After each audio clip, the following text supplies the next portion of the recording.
మహాపడి పూజ start అవుతుంది. స్వామి అలంకరణ అయితే అవుతుంది. ఇవైతే కంచులు పెట్టాలి అలంకరించి మేమందరం స్వామివారి సన్నిధిలో ఉన్నాం. ఈ కుందులన్నింటినీ అలంకరిస్తాం. స్వామివారిని కూడా అలంకరిస్తుర్రు మాత వాళ్ళు, గురుస్వామి వాళ్ళు. మేము తలా ఒక పని చేస్తున్నాం స్వామివారికి.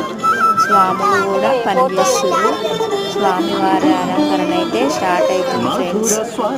పూజకైతే ఇగో పడి పూజ స్వామివారి ఫ్రెండ్స్ స్టార్ట్ అవుతుంది పూజ కార్యక్రమం అయితే.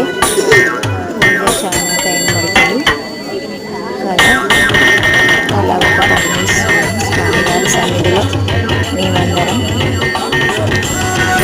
చూసిన వారికి కూడా ఎంతో పుణ్యం. స్వామివారి పడి పూజ అలా ఒక పని అయితే వేస్తున్నాం ఫ్రెండ్స్. స్వామిని కూడా పనిచేస్తున్నారు.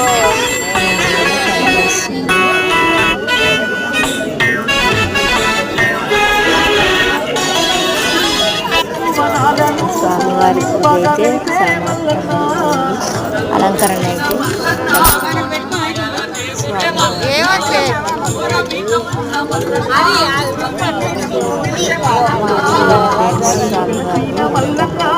అలంకరణ అయితే చాలా మంచిగా ఉంది. స్వాములందరూ పూజ స్టార్ట్ అయ్యింది, చేయడం అయితే అయ్యింది. స్వాములు అందరూ మంచిగా భజన చేస్తూ స్వామివారి సన్నిధిలో ఎంతో సంతోషంగా పూజనైతే కంప్లీట్ చేస్తున్నాం ఫ్రెండ్స్. స్వామివారికి ఇదైతే నేనైతే వీడియోని షార్ట్కట్లో తీసిన.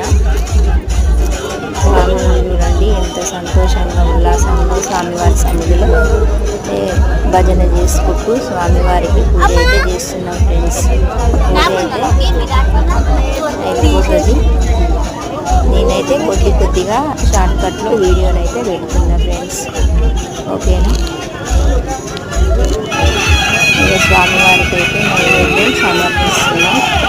అన్ని వీళ్ళ వంటకాలు చేసాం కదా. ఇదైతే పిల్లలకైతే సమర్పిస్తున్నాం. పాటలు అయితే స్టార్ట్ అయినాయి. చూడండి ఫ్రెండ్స్, ఒక్కొక్కరికి స్వామివారి సన్నిధిలో పూనకాలు శివాలు కూడా స్టార్ట్ అయినాయి. నా వీడియో మీకు నచ్చినట్లయితే లైక్ చేయండి ఫ్రెండ్స్, సబ్స్క్రైబ్ చేసుకోండి. ఈ పూజ చాలా సంతోషంగా ఆనందంగా జరిగింది.